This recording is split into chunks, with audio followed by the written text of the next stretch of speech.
Assalamualaikum warahmatullahi wabarakatuh. Saya Novita Sugianto dengan NIM 2017-102175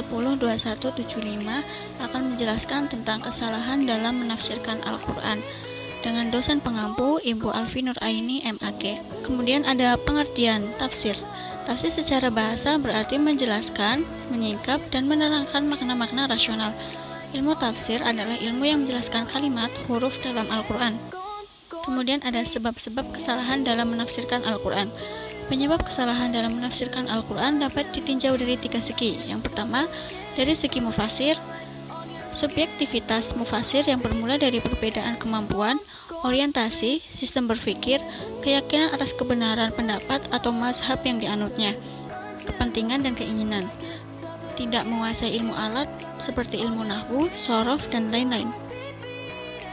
Kemudian dari segi materi atau sasarannya, kurang memperhatikan siapa yang menjadi mukhotob ayat, tidak memperhatikan siapa yang mutakalim yang dibicarakan ayat, mendahulukan yang mutlak dari muqayyad, tidak memperhatikan munasabah ayat, tidak menguasai masalah yang ditafsirkan, mendahului yang mutasyabih dari yang mahkam.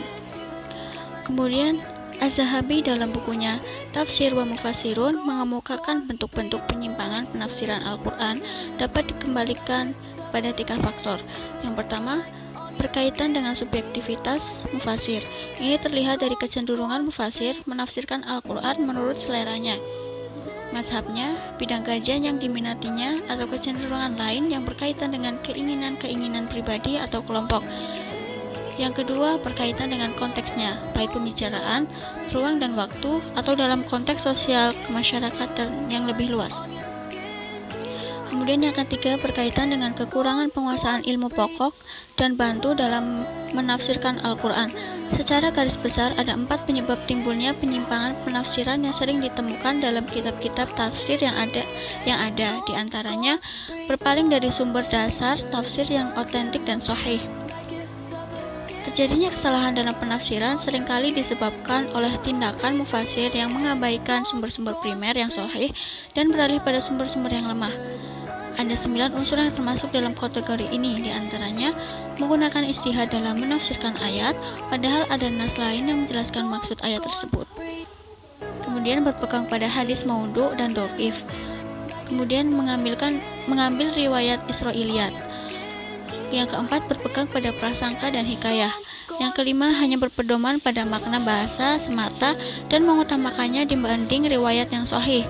Yang keenam, berpegang pada kewajiban yang bersifat majaziyah dan tunduk pada tamsil dan imajinasi. Yang ketujuh, terlalu mendalam dan dalam membicarakan filsafat dan ilmu kalam. Yang kedelapan, hanya mengandalkan raki dan mengutamakannya daripada riwayat yang sahih, tidak teliti dalam memahami teks ayat yang dilalahnya, menundukkan nas Al-Quran untuk kepentingan mazhab dan bid'ah. Kemudian yang ke-9, mengabaikan sebagian syarat-syarat mufasir. Sekian penjelasan dari saya, kurang lebihnya mohon maaf. Wassalamualaikum warahmatullahi wabarakatuh.